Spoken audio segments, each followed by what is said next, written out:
국내외 성도 여러분, 주 안에서 평안하십니까? 저는 광명 새소망교회 김상배 목사입니다. 오늘은 새해를 시작하면서 복에 관해서 공부하도록 하겠습니다. 먼저 오늘 본문 성경인 역대하 32장 27절에서 30절을 성경을 펼치셔서 한번 보시면 좋겠습니다. 자, 역대하 32장 27절에서 30절입니다. 여기 말씀해 보면은 그 하나님이 히스기야에게 복을 주시는 장면이 나오는데, 이 히스기야라는 이름을 빼고 여러분들의 이름을 넣으시면은, 아마 여러분들의 사업자나 직장을 넣으시면은 굉장히 좋은 내용이 되리라 생각합니다. 구약 성경이 어차피 그림자라면은, 그럼 이 성경 말씀은 마가복음 말씀에 있는 것처럼 우리에게 하신 말씀으로 받아들인다면은 바로 이것은 히스기야를 위한 말씀뿐만 아니라 우리를 향하신 금년 한 해의 말씀이라 생각됩니다. 제가 역대하 32장 27절을 봉독할 테니까 여러분들도 같이 봉독했으면 좋겠습니다. 자, 27절입니다. 히스기야가 부와 영광이 극에 달한지라, 극한지라, 이에 은금과 보석과 향품과 방패와 온갖 보배로운 그릇들을 위하여 국고를 세우며 곡식과 새 포도주와 기름의 산물을 위하여 창고를 세우며 온갖 짐승의 외양간을 세우며 양떼의 우리를 갖추며 양떼와 많은 소떼를 위하여 성읍들을 세웠으니 이는 하나님이 저에게 재산을 심히 많이 주셨음이니라. 하나님이 저에게 재산을 심히 많이 주셨습니다. 그런데 성경의 특징이 신기한 것이, 소복은 사람이 만들어 가지만은 대복은 하늘이 낸다는 말씀이 있습니다. 그런데 성경에는 큰 복이 나오면은 다 한결같이 하나님이 주셨습니다. 여기도 히스기야에게 부와 영광이 극에 닥하도록 주셨는데, 은금과 보석과 향품과 양떼와 소떼, 이런 것을 한마디로 29절에 가서 재산을 심히 많이 하나님이 히스기야에게 주셨음이니라, 이렇게 나옵니다. 심히 많이 주셨음이니라. 아브라함에게도 하나님이 주셨다, 노아에게도 하나님이 주셨다, 이삭에게도 하나님이 주셨다. 전도서 잠언 10장 12절에서도 전부 다가 성경에는 하나님이 주셨다가 나옵니다. 그래서 대복은 하늘이 내는 것이지 인간이 노력해서만은 되는 것은 아닙니다. 그는 이제 오늘 이 히스기야 읽으니까 기분 좋지 않습니까? 그리고 신나고요. 그런데 이 복이라고 하면은 성경 공부하기도 전에 벌써 엘러지 반응이 일으키는 자들이 있습니다. 교회에서 복 받으라는 말이 듣기 싫다는 겁니다. 그렇다면 교회에서 저주 받으라 해야 됩니까? 그런 사람들은 저주를 한번 받아보면 하나님의 은혜와 축복이 얼마나 귀하다는 것을 깨달을 수가 있습니다. 요즘 이제 시험철입니다. 아이는 시험에 떨어지고, 사업은 기울어져 가고 있고, 아내는 병상에 누워있고, 사람들은 나를 외면하거나 무시하고 이러면 좋겠습니까? 그러니까 복에 대해서 가르친다고 엘러지 반응을 일으키지 말고, 그것이 진리고 성경적인 말씀이고 하나님께서 우리에게 주시기를 원하시는 것이라면 받지 못하는 것이 오히려 어리석은 것이 아닙니까? 베드로 같은 경우에는 결국 그 2배에 가득하도록 말씀 한마디 순종하고 고기를 잡은 후에 주여 나는 죄인으로서이다 나를 떠나소서라는 신앙 고백을 통하여 바로 예수님의 제자가 되는 그런 모습이 있습니다. 결국 복을 통하여 하나님을 발견하게 되고 구세주와 주님을 깨닫게 되니까 복이라는 것은 낱말 그대로 복이고 은혜가 아니겠습니까? 반면에 복이라는 말씀을 듣기도 전에 아멘부터 하는 기복 종교에 가까운 신자들도 없지 않습니다. 그래서 오늘은 성경적으로 복에 대해서 공부를 하되 이제 복에 대해서는 성경에는 크게 세 부분으로 나눌 수가 있습니다. 첫째로는 구약적인 부분, 둘째로는 신약적인 부분, 셋째로는 요한계시록적인 부분입니다. 구약과 그다음 신약과 요한계시록에 나오는 복의 성격이 완전히 다릅니다. 구약 성경은 조금 이따 이제 차례대로 공부하겠지만은 좀 세상적이고 현실적입니다. 물질적이고, 반면에 신약 성경은 영적이고 정신적입니다. 쉽게 말해서 신약 성경에 나오는 처음의 복이 그 마태복음 4장 17절에 회개하라로 시작됐는데, 그 다음에 5장에 넘어가면 예수님이 산 위에 앉으셨을 때 제자들이 나온지라 입을 열어 가르쳐 가라사대 해서 시작한 것이 바로 팔복입니다. 심령이 가난하고 애통하고 의에 줄이고 목마르고 온유하고 긍휼하고 화평케 하고 의를 위하여 핍박을 받고, 이런 식으로 그건 전부 다 영적이고 신앙적입니다. 그리고 정신적이고요. 그러다 계시록에 가면은 복의 색깔이 또 완전히 다릅니다. 1장 3절에 이 예언의 말씀을 지키는 자가 복이 있다. 14장 13절에 그리스도 안에서 죽는 자가 복이 있다. 주 안에서 죽는 자가 복이 있다. 세마포를 준비하는 자가 복이 있다. 벌거벗고 다니지 아니하는 자가 복이 있다. 예수님이 오실 때 세마포를 입는 자가 복이 있다. 그리고 계시록 22장 7절에 가면 다시 이 예언의 말씀을 지키는 자가 복이 있다. 그리고 계시록 22장 14절에서는 세마포를 빠는 자가 복이 있다 해서 거의 말씀과 더불어 연결되어 있습니다. 먼저 이 복에 관해서 나오면 이제 그게 축복과 기복이 나오는데, 이것부터 한번 차이점을 공부했으면 좋겠습니다. 여기 기록된 것처럼 축복이라는 것은 복을 주신 자가 주인입니다. 기독교는 축복의 종교지 기복의 종교는 아닙니다. 복은 하늘로부터 내려옵니다. 그래서 복을 주신 자가 주인이고, 또 복을 받은 사람은 그 복을 주신 자를 위하여서 써야 되면은 그는 당연한 축복입니다. 그래서 복을 받았을 때에 그 받은 복을 가지고 자기를 위해서, 울타리 안을 위해서만 사용한다면 진정한 하나님의 축복은 아닙니다. 그런 것을 위해서 고린도 후서 6장 1절 2절 말씀에 보면 하나님의 은혜를 헛되이 받지 말라는 말씀이 있습니다. 하나님의 은혜를 헛되이 받지 말라는 뜻은 원래 성경 그대로 살피면은 은혜를 주신 자로 하여금 후회하지 않게 하라. 복을 주신 자로 하여금 후회하지 않게 하라. 뭐 건강을 주신 자로 하여금 후회하지 않게 하라. 이게 이제 교훈입니다. 다시 말하면은 하나님은 예수 그리스도를 통하여 우리의 신앙생활의 모습을 보시고 복을 주셨는데, 그 복을 받은 사람이 죄를 짓는 일에, 자기를 위하는 일에만 사용한다든지, 아파 다 죽어가는 사람을 주의 이름으로 병을 고쳐줬더니 그 다음에 고침받은 그 건강을 가지고 자기 쾌락을 위하여, 자기 유의를 위하여, 자기 즐거움을 위하여 건강을 다 소모를 한다면 건강을 주신 자가 후회하겠죠. 그러면은 그것은 하나님의 축복이 아닙니다.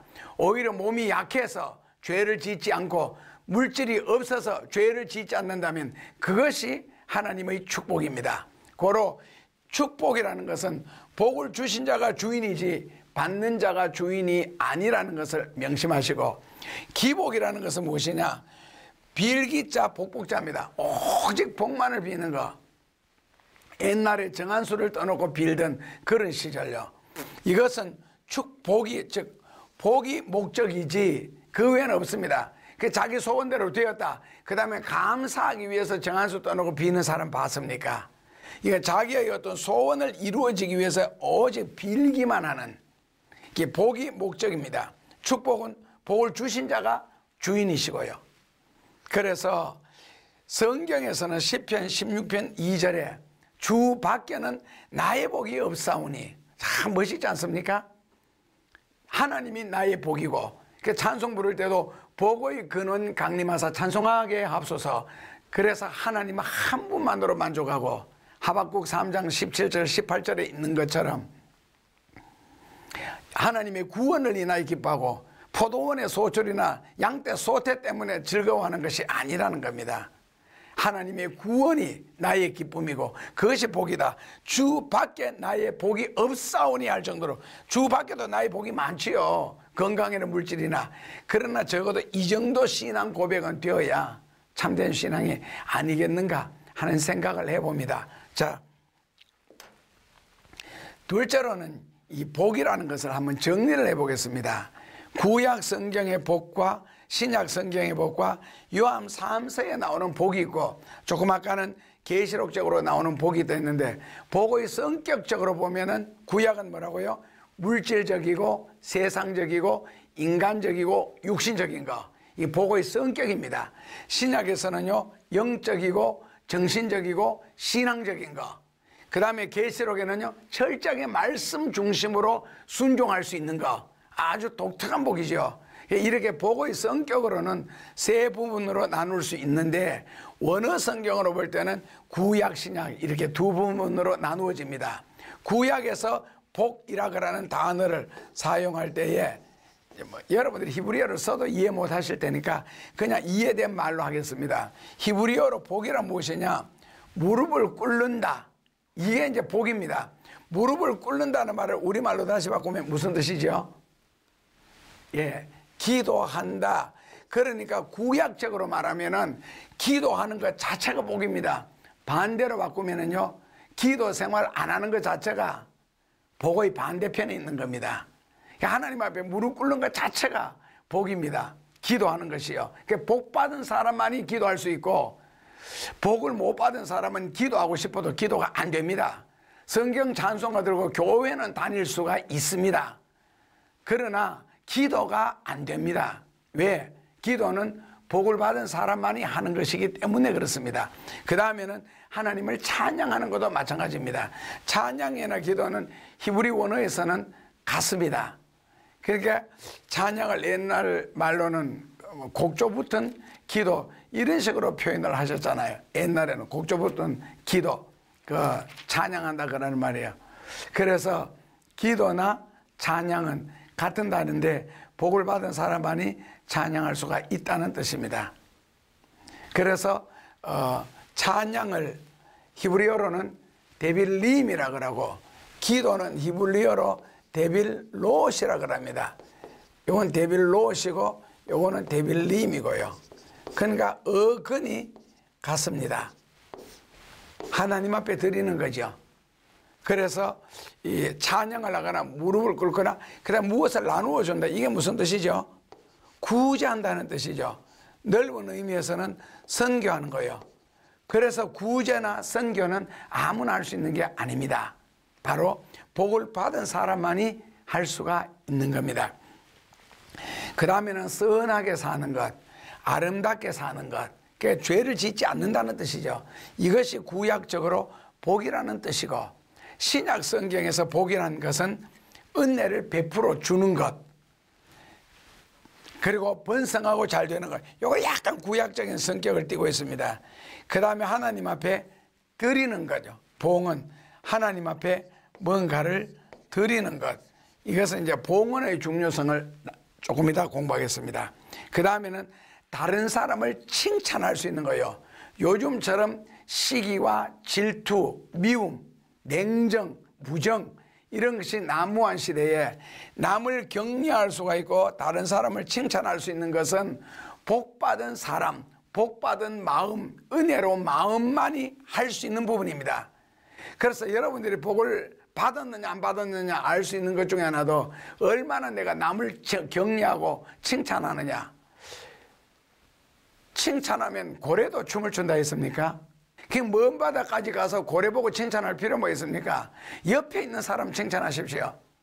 뭐 아내나 남편이나 자녀들이나 부모님이나 가까이 있는 사람 친절을 베풀고 칭찬할 수 있고 격려할 수 있으면 그게 바로 복받은 사람 마음입니다. 꼭 바다까지 가서 고래 칭찬하려고 애쓰지 마세요. 거기 가서 고래 칭찬하고 집에 와서 흥분하면 그 무슨 의미가 있습니까?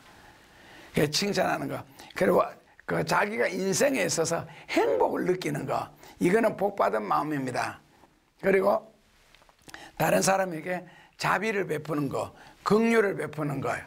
사랑을 베푸는 것. 그 다음에는 남을 축복하는 것. 이런 것은 다가 뭐라고요? 복받은 사람만이 할 수가 있는 겁니다. 이 말씀을 듣는 여러분들이 복받은 마음, 복받은 자로서 사시기를 주님의 이름으로 간절히 바랍니다. 그 다음에 이 두 개를 아주 하나로 합해 놓은 성경 구절이 요한 3서 2절에 나옵니다. 여러분들도 잘 외우시는 사랑하는 자여 너 영혼이 잘됨 같이 범사에 잘되고 강건하기를 내가 간구하노라. 그 사랑하는 자여 너 영혼이 잘됨 같이 그라는 단어가 나옵니다. 잘됨 같이.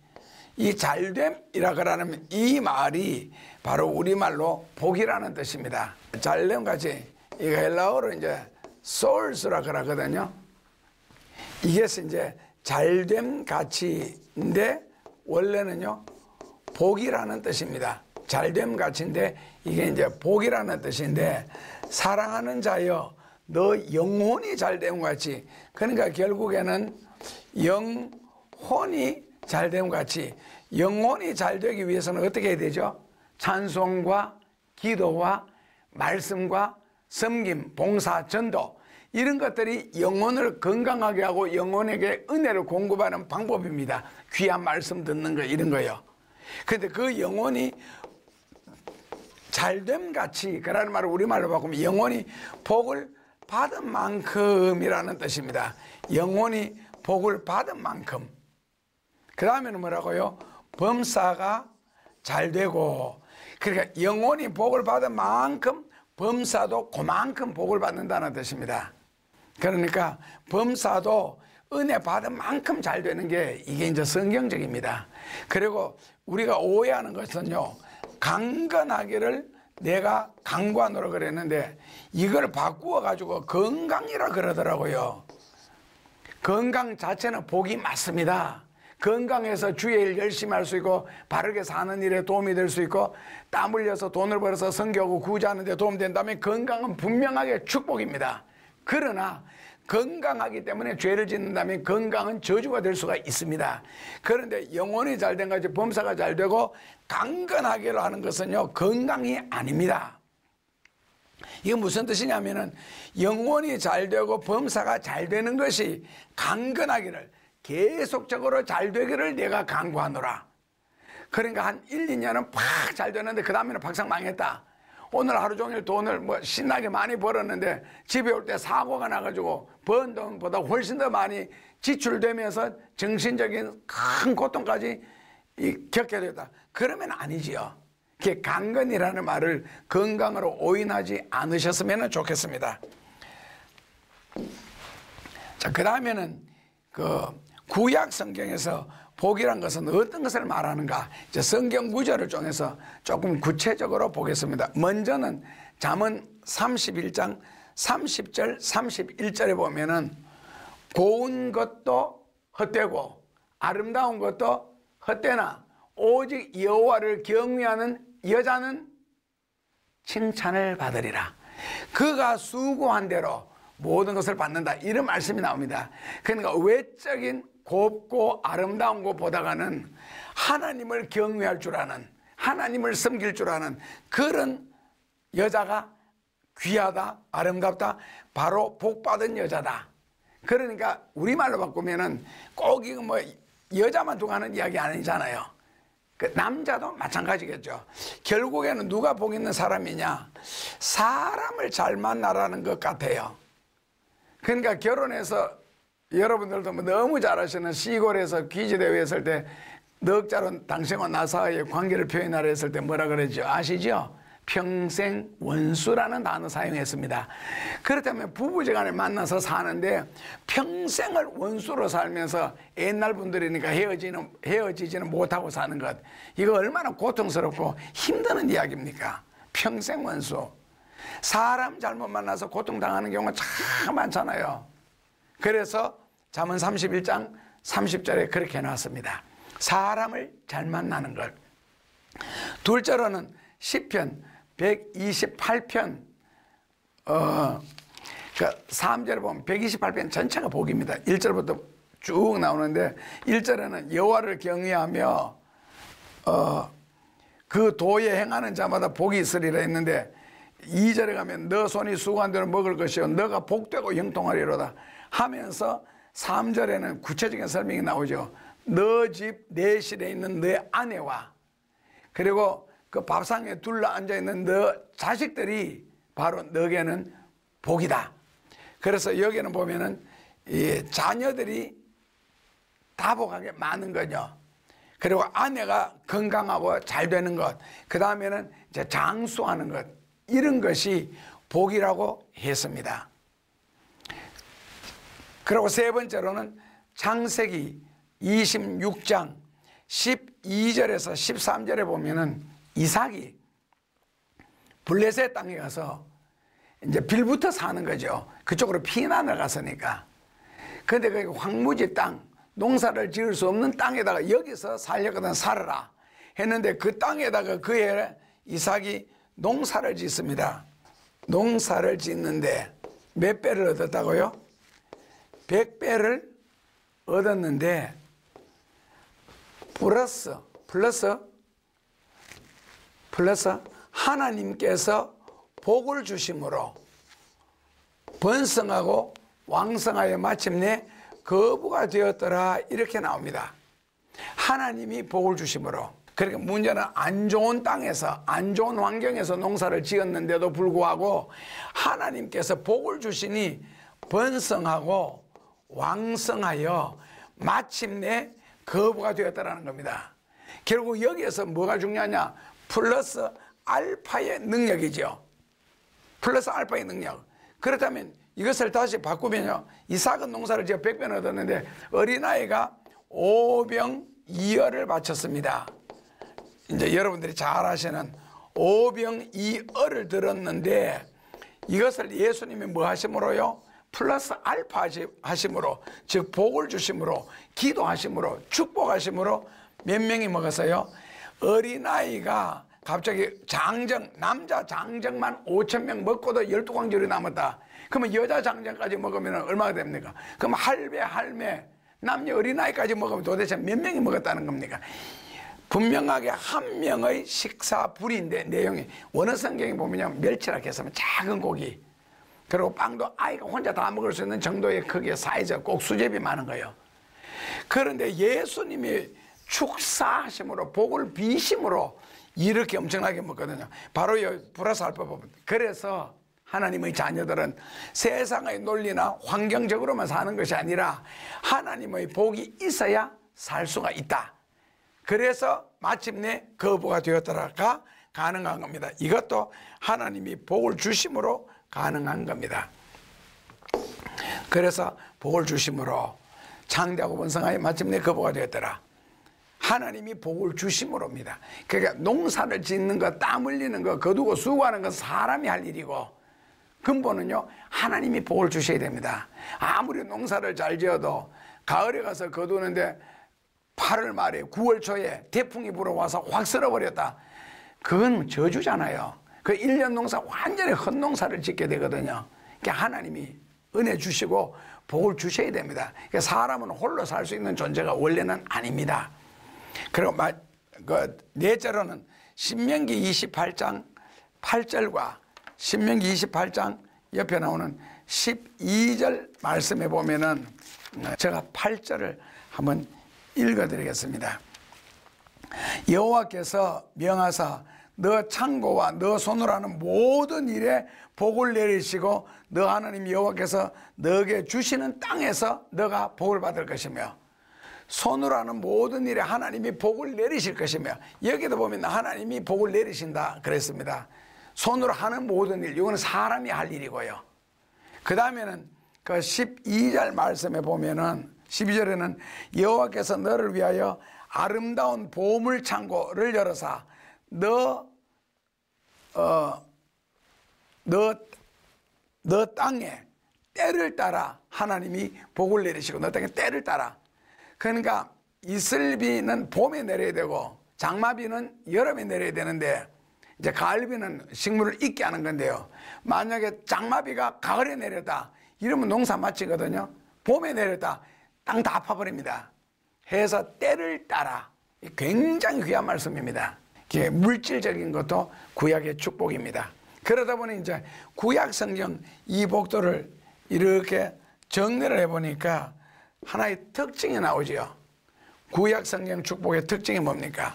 굉장히 현실적이고 육신적이고 물질적이고 세상적입니다. 창세기 9장 1절에서부터 3절까지 하나님이 노아를 축복하는 장면이 나오고, 창세기 12장 2절에서 3절 여기에는 아브라함을 축복하시는 장면이 나오는데 내용이 똑같습니다. 물질적이고 세상적이고 현실적이고 인간적인 거예요. 이 구약 성경의 복의 특징입니다, 이것이. 그래서 구약 성경에서 복이란 것은 이렇게 저희들이 이제 공부를 했고, 그 다음에 이제 그 복의 의미를 일반적으로 우리 한번 공부해 보겠습니다. 그럼 복이란 뭐냐? 그랬을 때 실제적인 의미에서 복은 행운을 복받았다 그럽니다. 행운, 사람들에게 상당하게 매력을 주는, 예를 들어서 로또 같은 경우 있잖아요. 그거는 행운이거든요. 그리고 갑작스럽게 뭔가 잘 되는 거, 행운, 그러니까 참 행운하다, 운이 좋다, 이런 것은 실질적인 의미에서 복이라는 뜻입니다. 둘째로 일반적인 의미에서 복이란 무엇이냐 했을 때, 다른 사람들은 다 죄를 짓고 인생을 어긋나게 살고 남에게 고통을 주고 괴로움을 주면서 내만 잘 되면 된다, 이렇게 사는데, 나만은 그런 일에 절대로 타협하지 않고 의롭게 바르게 사는 것. 그래서 인생을 바르게 사는 것, 의롭게 사는 것, 세상적인 말로 바꾸면 법 없이도 사는 것, 이것은 복받은 사람만이 그렇게 사는 겁니다. 그것이 일반적인 의미에서 복이라는 뜻입니다.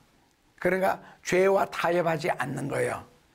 그러니까 내가 좀 바쁜데 지금 운전하고 있습니다. 그런데 빨간불 신호등인데도 그걸 보고 확 지나가는 거 있잖아요. 그 남들은 그걸 지나가도 나는 반드시 교통신호를 지키는 거예요. 이게 뭐라고요? 복 있는 사람만 할 수 있다고요. 이게 법규를 지키는 거예요. 규칙을 지키는 거예요.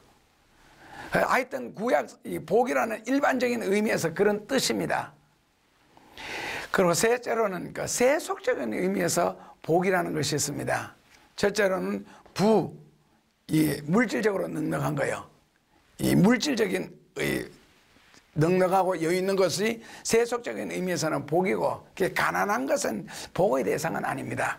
둘째로는 그래도 내게 주신 생명이라는 거 있잖아요. 살아라. 몇 년 동안 누군가가 명령을 했습니다. 하루살이 보고는요, 너는 하루만 살아라. 사는 것은 누군가가 명령을 했다는 겁니다. 생명입니다. 그래서요. 그래서 이걸 다른 말로 풀면은요, 인명은 제천이다 그라는 단어도 사용합니다. 근데 했는데, 이게 사는 동안 물질적으로 여유 있고 넉넉한 것이 복이고, 또 이 사는 동안 뭐라고요? 요절하지 않는 거, 어릴 때 죽지 않는 거, 사고로 갑자기 죽지 않는 거, 수를 누리는 것도 복이고요. 그리고 세속적인 의미에서 건강하게 강령하게 사시는 것도 복이고, 그 다음에 유호덕, 이 강령이고 유호덕인데, 유호덕이라는 말은요, 다른 사람에게 덕을 베풀고 은혜를 끼치며 사는 것이 복이고, 고정명은 죽을 때까지 평안하게 건강하게 살다가 돌아가는 것. 이것이 이제 고정명, 세속적인 의미에서 복이라는 단어 뜻입니다. 세속적인 의미에서.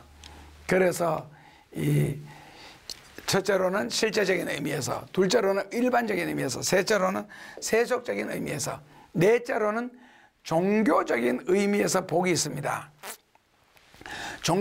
종교라 그러는 말은요, 꼭 여기서는 기독교를 말하는 것이 아니고 다른 모든 일반적인 종교까지 포함한 말입니다. 종교적인 의미에서 복이란 뭐냐면은, 사람이 자기가 믿는 신을 위하여 혹은 자기가 믿는 교주를 위하여 수고했을 때, 헌신했을 때, 그 수고와 헌신에 대해서 뭐라고 해요? 대가를 지불받는 것이 종교적인 의미에서는 복이라는 뜻입니다. 어떤 의미에서 이제 뿌린 대로 거둔다 그러는 말도 됩니다. 그러니까 복은 하늘에서 저절로 떨어지는 것이 아니고 그 신을 위해서 수고한 만큼, 노력한 만큼 우리 같으면은 하나님을 위해서, 그러니까 하나님을 위해서 섬기는 것이 성전을 위해서 아니면은 주의 일을 위해서 열심히 헌신했을 때 그 대가로 복을 받는다면 그것은 복이라는 뜻입니다. 그 다음에 다섯째로는 기독교적인 의미에서 복이란 무엇이냐면은, 이제 기독교적인 의미에서는 구약 신약 이걸 따지는 게 아니고 기독교라는 종교적인 의미에서 복은 사도행전 2장 38절에 보면은 그 사도 베드로가 복음을 전하는 장면이 나옵니다. 너희가 각각 예수 그리스도의 이름으로 회개를 하고 하나님을 믿고 그 다음에는 성령을 선물로 받아라, 그리고 구원을 받으라는 말이 나옵니다. 그러니까 예수님을 믿는 것이 복이고 그 위에다가 회개하는 것이 복이고 그 다음에 용서받는 것이 복이고 그 다음에 성령을 받는 것이 복입니다. 그러면 너희가 구원을 받으리라 해서 예수 믿고 회개하고 성령 받는 것이 기독교적인 의미에서는 복이라고 합니다. 그 다음에는 이제 구약 성경적으로 복을 받으려면 어떻게 살아야 하나, 복을 받으려면 어떻게 해야 하는가 하는 건데, 예를 들어서 이 5가지 원리를 꼭 지켜주시면은 적어도 후회하지는 아니하실 겁니다. 무슨 뜻이냐면, 예를 들어서 내가 어떤 사업을 새로 시작하려고 한다, 예를 들어서 어떤 삶을 새로 시작하려고 한다, 아니면은 뭐 결혼을 한다, 뭐 집을 샀다, 이런 뭔가 새롭게 시작할 때 이 순서대로 한번 해보시죠. 첫째로는 뭐라고요? 제단을 쌓아라. 다른 말로 바꾸면은 예배를 드려라. 더 다른 말로 바꾸면은 예배로 시작하라는 뜻입니다. 제단으로 시작하라는 뜻입니다. 하나님이 아브라함에게 나타나셔서 복을 주시겠다 그럽니다. 한 나라를 복을 주시겠다고 하니까 아브라함이 하나님 감사합니다. 그런데 내가 그 복을 받을 줄 무엇으로 알리까 하니까 하나님이 그러면 제단을 쌓으라고 요구하시면서 바로 7절, 8절, 9절 말씀에 보면은 그 재물 이야기가 나옵니다. 이런 거 드려라. 뭐 3년 된 양, 염소 이런 식으로요. 그래서 무슨 일을 시작하더니 뭐로 시작하시라고요? 오늘날로 말하면은 예배로 시작하는 것이고, 구약적으로 말하면은 제단을 쌓으라. 왜? 우리가 하나님의 자녀니까. 그리고 생사화복을 하나님이 주장하시니까요. 하나님의 자녀로서 예배로 모든 일을 시작하는 것은 지극히 마땅한 일입니다. 그래서 꼭 예배로 시작해라. 둘째로는 예물을 드려라. 재물, 다른 말로 바꾸면은 예물, 더 다른 말로 바꾸면은 이제 헌금이 될 수도 있는데, 이건 무슨 예물이냐면은 감사 예물입니다. 감사. 하나님 새로운 사업을 시작할 수 있도록 축복해 주셔서 감사합니다. 결혼하게 하시니 감사합니다. 새 집을 주셔서 감사합니다.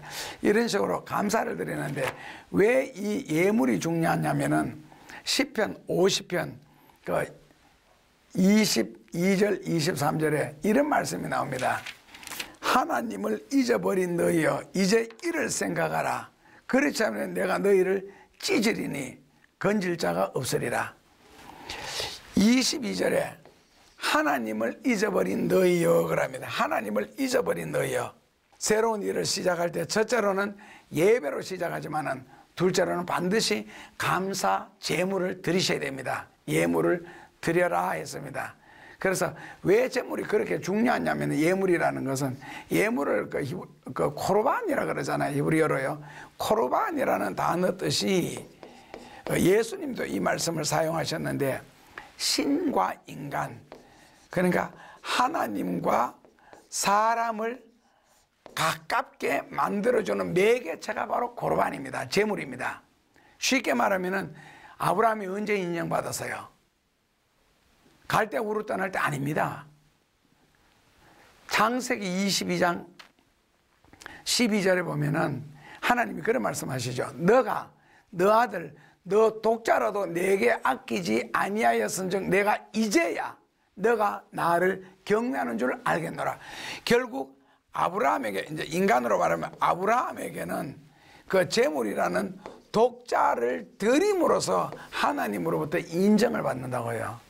그래서 만약에 안 드렸으면요, 인정 못 받겠죠. 그 재물이란 뭐냐, 고르반이란 뭐냐, 하나님과 인간을 가깝게 만들어주는 거. 그래서 신과 가까워지는 방법이 여러 가지가 있겠죠. 기도를 한다든지 헌신을 한다든지 있는데, 그 중에서 재물도 굉장히 중요한 역할을 합니다. 우리가 신앙생활하면서 11조도 안 드리고 주일 헌금도 안 드리고 감상금도 안 드리고 성경금도 안 드리죠. 신앙 잘합니까? 비판적인 신앙은 속에서 잘할지 모르겠지만은 정상적인 성경에서 말하는 아름다운 믿음, 순수한 믿음, 그런 믿음은 잘하지를 않습니다.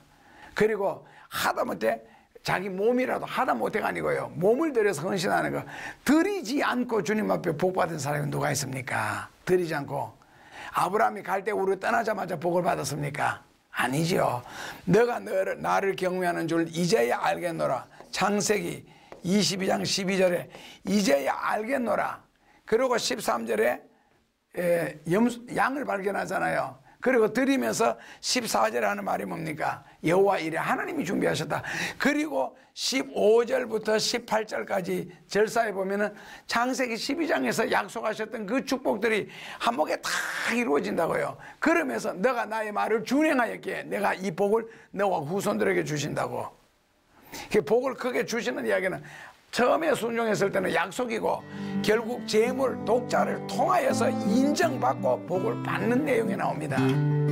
그래서 새로운 일을 시작할 때는 꼭 뭐 하세요? 재물을 드렸으면 좋겠습니다.